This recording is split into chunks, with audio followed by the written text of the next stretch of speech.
Minimum wedge কমিটির 18তম বৈঠক দাগাপুর শ্রমিক ভবনে। চা বাগানের ন্যূনতম মজুরির বিষয় নিয়ে শিলিগুড়ির দাগাপুরে অবস্থিত শ্রমিক ভবনে অনুষ্ঠিত হলো মিনিমাম ওয়েজ কমিটির একটি বৈঠক। মঙ্গলবার এই বৈঠকে উপস্থিত ছিলেন রাজ্য শ্রম দপ্তরের মন্ত্রী মলয় ঘটক। এদিন বৈঠক শেষে সংবাদ মাধ্যমের মুখোমুখি হয়ে মন্ত্রী বলেন, এটি মিনিমাম ওয়েজ কমিটির 18তম বৈঠক। মালিক পক্ষ ট্রেড ইউনিয়নরা এই বৈঠকে উপস্থিত ছিলেন, তাদের সাথে একটি সদর্থক আলোচনা হয়েছে। আগামী 30শে জানুয়ারি আরও একটি বৈঠক রয়েছে। আশা করা যাচ্ছে এই বৈঠকে ন্যূনতম মজুরি নিয়ে কোনো সিদ্ধান্ত গ্রহণ করা সম্ভব হবে।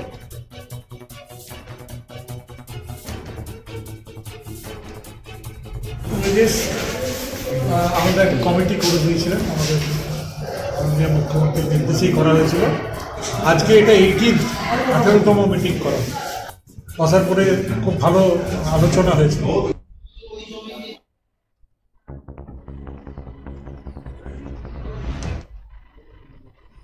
শিলিগুড়ির দীনবন্ধু মঞ্চে মঞ্চস্থ হতে চলেছে 2024 নাট্য উৎসব। উত্তরবঙ্গ সাংস্কৃতিক পরিষদের উদ্যোগে শিলিগুড়িতে আয়োজিত হতে চলেছে 2024 নাট্য উৎসবের আগামী 15ই জানুয়ারি থেকে 17ই জানুয়ারি 3 দিন ব্যাপী 3টি নাটক মঞ্চস্থ করার গ্রহণ করা হয়েছে। শিলিগুড়ির দীনবন্ধু মঞ্চে নাটকগুলি মঞ্চস্থ হবে। আজ সাংবাদিক বৈঠক করে জানান শিলিগুড়ি পুর নিগমের মেয়র গৌতম দেব। এছাড়া উপস্থিত ছিলেন উত্তরবঙ্গ সাংস্কৃতিক পরিষদের তরফে পার্থ চৌধুরী, পলক চক্রবর্তী সহ অন্যান্যরা। পাশাপাশি রয়েছে রামকিঙ্কর হলে আলোর জাদুকর তাপস সেনের উপর তথ্যচিত্র এবং আলোচনা সভা। মেয়র জানান, ইতিমধ্যে টিকিটের অধিকাংশই বিক্রি হয়ে গিয়েছে।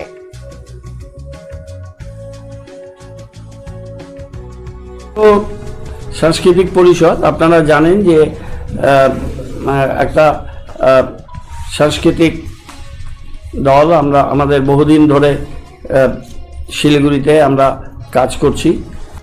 আলো নিয়ে যিনি মায়াজাল বিস্তার করেছিলেন তাপস সেন, অন্যান্য প্রোগ্রাম যতটা আমাদের স্বাদ এবং সাধ্যের মধ্যে সীমাবদ্ধ থাকে, তার মধ্যে উত্তরবঙ্গ সাংস্কৃতিক পরিষদ আমরা এই কাজগুলো আমরা আগামী দিনে করব।